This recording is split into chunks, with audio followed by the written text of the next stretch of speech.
अस्सलामु अलैकुम वरहमतुल्लाहि वबरकातुह। मोहतरम भाइयों, बुज़ुर्गों और दोस्तों,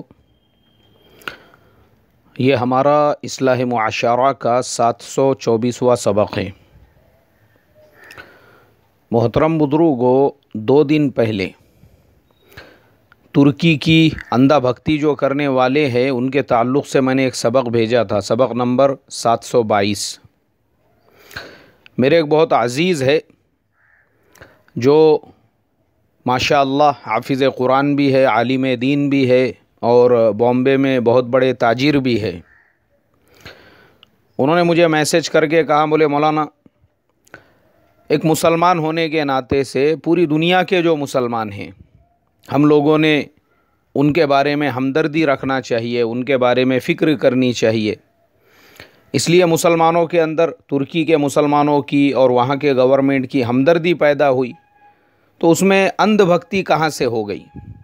और फिर उन्होंने कहा, अगर हम लोग जो चिल्ले 4 महीने अल्लाह के रास्ते में लगाते हैं, दूसरे मुल्कों में, दूसरे बस्तियों में, दूसरे शहरों में जाके मेहनत करते हैं, तो फिर हमने भी नहीं करना चाहिए। अपने महल्ले में ही काम करना चाहिए, अपने बस्ती में ही काम करना चाहिए, अपने गाँव में ही काम करना चाहिए। अब चूँकि हमारे वो जो आलिम दीन और मौलाना साहब है वो बहुत अज़ीज़ है हमारे, हम लोग उनको मोहब्बत में हाफिज़ साहब कहते हैं। अब चूँकि मुझे बहुत सारे लोगों के सवालात आते हैं, बहुत सौ को एतराज़ होता है, बहुत सौ को इश्काल होता है, लेकिन मैं हर एक को जवाब नहीं देता। मगर अब कुछ अपने मखसूस लोग होते हैं जिनके लिए दिल में जगह होती है, और ऐसे किसी ने अगर कोई इश्काल किया या कोई सवाल खड़ा किया तो फिर वो मुनासिब नहीं लगता कि उसको ऐसे ही रहने दिया जाए, बल्कि ज़रूरत इस बात की होती है कि भाई एक मैच्योर्ड, एक समझदार आदमी, एक दानिशमंद और माशाअल्लाह जो ख़ुद हाफिज़ कुरान, आलिम दीन हो, साथ में एक कामयाब ताजिर भी हो, अगर उसके जहन में ये बातें आ रही है तो उसका खुलासा ज़रूरी है। इसीलिए हमारे हाफिज़ साहब के लिए एक मखसूस जगह है हमारे दिल में। तो मैं ये समझता हूँ कि थोड़ा सा हाफिज़ साहब को हमारे खुलासा करके बताऊं, ताकि और भी हो सकता बहुत सारे लोग होंगे जिनको मेरे सबक नंबर 722 के ऊपर कुछ इश्काल होंगे और अंध भक्ति वाला जो जुमला है उसके ऊपर उनको भी एतराज़ होगा। मगर कोई बात नहीं है। हालांकि मुझे आज कोई और उन्वान, कोई और टॉपिक लेना था, मगर मैं आज उसी के खुलासे को ले लेता हूँ ताकि हमारी बहुत सारी जो है गलत फहमियाँ दूर हो जावे। सबसे पहली चीज़, यहाँ पर जो मसला है वो हमदर्दी का, उम्मत मुस्लिमा के दर्द को समझने का, यहाँ पे वो मसला नहीं है। उम्मत मुस्लिमा का दर्द, पूरी कौम का दर्द, पूरे आलम में रहने वाले मुसलमान ही नहीं बल्कि हर इंसान का दर्द, ये एक मुसलमान के दिल में होना चाहिए और सबके दिल में है। आप अगर देखेंगे तो मैंने सबक नंबर 672 में ख़ुद उसी तुर्की गवर्नमेंट के बारे में, जब वहाँ के प्रेसिडेंट जो है रजब तय्यब उर्दुगान जीत कर आए, माशाअल्लाह हमने पूरी तारीख़ बयान की। वो आज भी यूट्यूब पे है 672, आप उसको सुन सकते हैं। अगर हमको हमदर्दी नहीं होती थी तो हम उस टॉपिक के ऊपर, उस उन्वान के ऊपर वो सबक ही नहीं भेजते थे। असल जो मसला है जिस पर मुझे शिद्दत के साथ में एतराज़ हुआ वो हमारे कौम की गैर दानिशमंदी। आप देखो, मैं इससे पहले 10 सबक में ये बता चुका हूँ, अरे अंधे बहरे बनकर कोई भी मैसेज फेसबुक के ऊपर, सोशल मीडिया पे वायरल मत करो। तुम एक मैसेज जो वायरल कर रहे हो उसके असरात कहाँ कहाँ पर और किस किस तरीके से पड़ने वाले हैं उसका एहसास भी नहीं है हमको। वो जो शेर है ना, शेर, वो दौर भी देखा है तारीख़ की आँखों ने, लम्हों ने ख़ता की थी, सदियों ने सज़ा पाई। ये शेर में इतनी गहराई है, वो हमारी कौम में उतनी गहराई नहीं है।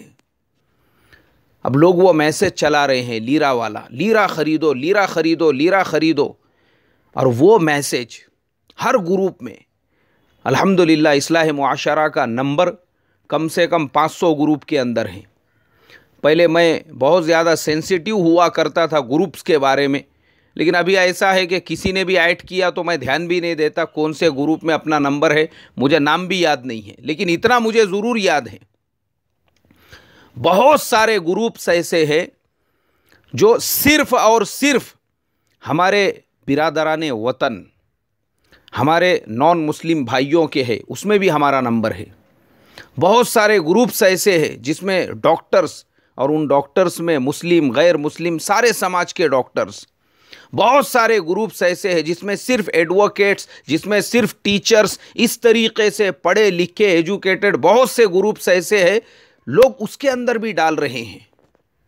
अब आप मुझे बताओ, ऐसे जो ग्रुप्स है जिसमें हमारे मुस्लिम नॉन मुस्लिम हर समाज हर धर्म के जो भाई है, वो जब उन मैसेजेस को पढ़ेंगे उन पे क्या असर पड़ेगा इसका?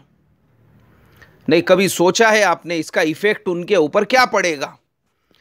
जो आज तक हमारे बारे में हमारे दुश्मन ये कहते आ रहे हैं कि ये मुसलमान इस देश का खाते हैं लेकिन बाहर मुल्कों की गाते हैं, तुम तो उसको यार प्रैक्टिकल प्रूफ दे रहे हो ना। तुम खुद उसको प्रूफ दे रहे हो कि देखो हमारा मुल्क जो है, हमारी भी करेंसी गिर रही है। एक साल के अंदर डॉलर तकरीबन 10 रुपये नीचे आ गया, मतलब 15% से ज़्यादा वो नीचे आ गया। कभी यार तुमने उसके बारे में नहीं मैसेज चलाए? हमारे देश की करेंसी नीचे आ रही है, हमारी इकोनॉमी नीचे गिर रही है, हमने उसके बारे में क्या करना चाहिए? ये मैं नहीं बोल रहा हूँ, ये हमारा वो नॉन मुस्लिम भाई सोचेगा। जिस ग्रुप में आप डाल रहे हो उसके अंदर ऐसे सैकड़ों डॉक्टर, टीचर और इस तरीके से अलग अलग जात धर्म के जो लोग हैं, वो ये सोचेंगे, वो कहेंगे तुर्की यहाँ से हज़ारों किलोमीटर दूर है, ना इनकी बाप का सगा वहाँ पे रहता है, ना माँ का सगा वहाँ पे रहता है, ना कोई रिश्तेदार रहता है, लेकिन वहाँ की इनको इतनी फिक्र कि वहाँ की करेंसी नीचे आ रही है तो ये अपनी समाज को, अपने कौम को उठाने का, उनको हिलाने का काम कर रहे हैं कि वहाँ की करेंसी खरीदो। और जो देश में टुकड़े तोड़ रहे हैं, जो देश में रह रहे हैं, जिस देश में कब्र बनने वाली है, और उस देश के अलावा कभी जिंदगी में बाहर गए नहीं, बाहर का देश तो दो छोड़ के पड़ोस का ज़िला पता नहीं होगा सही ढंग से, पड़ोस की रियासत, पड़ोस का सूबा, पड़ोस का स्टेट नहीं पता होगा, इसी देश में जीना मरना है, यहाँ की करेंसी टूट रही है, इसके बारे में यार ये समाज ने कभी ऐसा मैसेज चलाया नहीं इन्होंने। मोहतरम बुजुर्गों, आपको क्या लगता है ये एक छोटा सा मैसेज नहीं है? ये आप अपने खिलाफ ऐसे लोगों को खड़ा करने का काम कर रहे हो जिनके दिलों में हमदर्दी है आपके लिए। वो लोग जो हमको गद्दार कहते हैं, वो लोग जो ये कहते हैं यहां का खाके दूसरे मुल्कों का गाने वाले, तुम प्रूफ दे रहे हो उनको, प्रूफ अपनी इस हरकत की वजह से। हमको चिढ़ जो आई, हमने जो पूरा इतना बड़ा सबक जो भेजा, वो सिर्फ इसी वजह से, नादान कौम। और आप ऐसा मैसेज जो चला रहे हो, आपको पता है उसके असरात और कहाँ तक पहुँचेंगे। आपने मैसेज भेज दिया, इनकम टैक्स वाले आ गए आपके घर पे, क्या बात है रे, बहुत पैसे हो गए क्या तेरे पास, लीरा खरीद रहा, कहाँ से खरीद रहा, निकालो इसका पूरा हिसाब किताब, इसका जोड़ो, इसकी बैलेंस शीट निकालो, इसका कारोबार देखो, ये क्या करता क्या नहीं करता। अरे नहीं साहब, मैं तो गरीब आदमी हूँ। गरीब आदमी है तू, जब तेरे घर पे जवारी बाजरी के वांदे है, कहे का लीरा खरीद रहा, नहीं कुछ तो भी होगा तेरे पास में। तुमको मालूम है ये एक मैसेज जो तुम डाल रहे हो, प्रूफ है, वो प्रूफ तुम्हारे नंबर के साथ में। हमने इसके लिए वो सबक भेजा, हमारे हाफिज साहब, ख़ास तौर पे आपके लिए मैं ये पूरा सबक बना रहा हूँ और भेज रहा हूँ।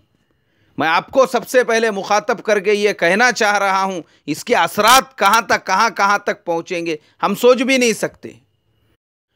अब मैं आपको एक कदम और आगे बढ़ के बताता हूँ। ये सारी बातें मैं अपने सबक में नहीं लेता हूँ, मैं ख़ास तौर पे हंसी मजाक प्यार मोहब्बत की बातें, अरे चलो उतने में काम हो गया, ठीक है यार, कोई बात नहीं है। ज़्यादा गहरी बातें और ज़्यादा डीप की बातें और ज़्यादा सीक्रेट बातें, वो ठीक है, छोड़ दो, उसको इग्नोर करो। लेकिन मजबूर किए आपने मुझे, आज मुझे बताना पड़ेगा। मैं बताता हूँ आपको। आपको पता है क्या ये आरएसएस की बुनियाद क्यों पड़ी हुई है? आज से तकरीबन 92 साल पहले 27 सितंबर 1925 को नागपुर के अंदर केशव बलिराम हेगड़ेवार उन्होंने आरएसएस की बुनियाद रखी। क्यों रखी? इसलिए कि जब फर्स्ट वर्ल्ड वॉर ख़त्म हो चुकी थी, उसके बाद हमारे मुल्क में खिलाफत तहरीक चलाई गई। अब वो जो खिलाफत तहरीक थी उसने इतनी शिद्दत पकड़ी, उसने इतना ज़ोर पकड़ा, उसके लिए मुल्क के गांव-गांव, बस्ती-बस्ती में चंदा जमा होने लगा। यहाँ तक कि औरतों ने अपने जेवरात तक निकाल के उसके लिए दे दिए। अब उस ज़माने में आरएसएस का तो कोई वजूद था नहीं, लेकिन हिंदू महासभा, उसके जो बड़े बड़े लीडर थे, उन लोगों ने एक मीटिंग ली, मशवरा किया और उन्होंने ये कहा कि इस मुल्क का मुसलमान वो रहता इस मुल्क के अंदर है, खाता इस मुल्क के अंदर है, लेकिन देखो तुर्की यहाँ से हज़ारों किलोमीटर दूर है। वहाँ की इन लोगों को इतनी फ़िक्र है, उसके लिए बाज़ाब्ता यहाँ से चंदे जमा करके वहाँ पे भेजे जा रहे हैं। कल को अगर तुर्की वापस से स्ट्रांग हो गया, या तुर्की और उसका जो गुट है, जो तुर्की ने रशिया को सपोर्ट किया था, वो पूरा क्या पूरा जो ग्रुप है उसको कामयाबी मिल गई, हमारा मुल्क तो हमारे हाथ से निकल जाएगा और ये भी खिलाफत का एक हिस्सा बन जाएगा। फिर हमें अपने मुल्क को बचाने के लिए कुछ ना कुछ करना चाहिए। उसके बाद जाकर आरएसएस की बुनियाद पड़ी। इसलिए मेरे मोहतरम बुजुर्गों, मुझे जो एतराज़ है वो एतराज़ ये शो ऑफ, ये अनमेच्योर्ड तरीक़े से, नादान और बेवकूफ़ों की तरह से वो मैसेजेस हर ग्रुप में चलाना, जहाँ पे हमारे नॉन मुस्लिम भाई है जिनका इनसे कोई लेना देना नहीं है, उनको भी चौकन्ना करना, उनको भी होशियार करना। हर जगह पे ये मैसेज पहुँचा कर लोगों को ये पैगाम देना कि देखो इस मुल्क का रहने वाला मुसलमान, डॉलर दिन ब दिन बढ़ते जा रहा है, रुपया 71 रुपये पे आ चुका है, उसको यहाँ से ज़्यादा वहाँ के इकोनॉमी की फ़िक्र है। और हमारे इसी शो ऑफ, दिखावे और बड़ेपन के चक्कर में पड़ने की वजह से असरात कहाँ कहाँ तक पहुँचते हैं, बताता हूँ मैं आपको। रात में मगरिब बाद एक साथी मिले, एक छोटे से देहात में रहते थे, वो देहात छोड़कर अब शहर में रहने के लिए चले गए। मैंने कहा भाई गांव क्यों छोड़े? बोले मौलाना छोटा सा गांव, मुसलमानों की आबादी 10%, 90% आबादी हमारे बिरादराने वतन की। वो 10% आबादी में बेहतरीन मस्जिद, माशाअल्लाह अपनी चलती फिरती जमातें आया करती थी। गांव में कभी किसी को कोई एतराज़ नहीं हुआ। ये लोग अपने कंधे पे सामान रखते हैं, ये लोग अपने कंधे पर अपना तामसेट रखते हैं, आते हैं जाते हैं, खाते हैं, मेहनत करते हैं, चले जाते हैं। कभी किसी ने एतराज़ नहीं किया। सालों से लोग आ रहे हैं, जा रहे हैं। अब दरमियान में बोले बैरून की जमातों का भी सिलसिला हमारे गांव में आने के लिए शुरू हुआ। गाड़ियां आ रही है, बड़ी बड़ी फॉर्च्यूनर गाड़ी और मर्सिडीज़ गाड़ी और BMW कार, ऐसी आलीशान गाड़ियां आ रही है। वो गांव के लोगों की औकात ऑटो रिक्शे में बैठने की नहीं। उन्होंने देखे अपने गांव में ये मुसलमान लोग ये इतनी कीमती कीमती गाड़ियां लेकर आ रहे हैं, और फिर यहाँ पे जो लोग आ रहे हैं वो विदेश के लोग हैं, पता नहीं काय के लिए हमारे गांव में आ रहे हैं। तो गांव वालों के दिल में हसद और जलन पैदा हुआ। नहीं, जिन्होंने रिक्शा नहीं देखे, अभी मुझे आप बताओ ना, वो फॉर्च्यूनर गाड़ी देखेंगे, मर्सिडीज़ देखेंगे, BMW देखेंगे, और वो भी ऐसे समाज और कौम के पास जिनकी आबादी मुश्किल से वहाँ पे 10% है। बोले गांव में हसद और जलन का माहौल पैदा हुआ। लोगों के अंदर तजब्जुब और फ़िक्र पैदा हुई कि पता नहीं ये विदेश के जो लोग आते हैं वो हमारे गांव में क्या करते हैं। और बोले मौलाना उसी मसले के ऊपर फिर अपने लोगों और उनके दरमियान में थोड़ी सी खाइयाँ बढ़ने लगी। जिस गांव में सालों से रहते थे, कभी आपस में मतभेद नहीं, कभी आपस में एक दूसरे से लड़ाई झगड़ा नहीं, और नौबत यहाँ तक पहुँची कि फिर जीना मुश्किल हो गया। हर तरह से, हर तरीक़े से, हर तरफ से उन्होंने हमारी कौम के ऊपर शिकंजा कसना शुरू किया, फिर हालात भी कई मरतबा ख़राब हुए, रहना मुश्किल हो गया बोले, इसलिए मजबूरन वो छोड़कर हमको हिजरत करके दूसरे शहर में जाना पड़ा। इसलिए मोहतरम बुजुर्गों, हमारे हर अमल का महसूस और गैर महसूस तरीक़े से असर पड़ता है। हमको नहीं महसूस हो रहा है लेकिन उसके असरात मुरत्तब हो रहे हैं। ऐसे ही हमारे ये छोटे छोटे मैसेज हमारे गैर ईमान वाले भाइयों, हमारे नॉन मुस्लिम भाइयों पे क्या असरात डाल रहे हैं आपको नहीं महसूस हो रहा है, लेकिन असरात तो उसके पड़ रहे हैं। इसलिए ऐसी नादानी वाली, बेवकूफ़ी वाली हरकतें मत करो। अगर आपको हमदर्दी भी है, अपनी हमदर्दी अपने दिल में रखो, अपनी हमदर्दी अपने हुदूद तक रखो, और जो आप उनके लिए कर सकते हैं वो अपने तौर पे करो। लेकिन इस तरीक़े से मैसेज चला के, शो ऑफ करके, जिन लोगों का इससे दूर दूर तक कोई ताल्लुक़ नहीं है उनको भी होशियार मत करो। अल्लाह तबारक व तआला से दुआ करता हूँ, जो मैं समझाना चाहता हूँ अल्लाह हमारे तमाम नौजवानों को भी समझा दे। और ख़ास तौर पे मैंने हमारे हाफिज़ साहब के लिए ये सबक भेजा हूँ, मुझे उम्मीद है उनकी भी और बहुत सारे साथियों की गलतफ़हमियाँ दूर होकर उनको खुद समझ में आ गया होगा कि काम किस तरीक़े से करना चाहिए। अल्लाह अमल की तौफ़ीक़ अता फ़रमाए। अस्सलामु अलैकुम व रहमतुल्लाहि व बरकातुहू।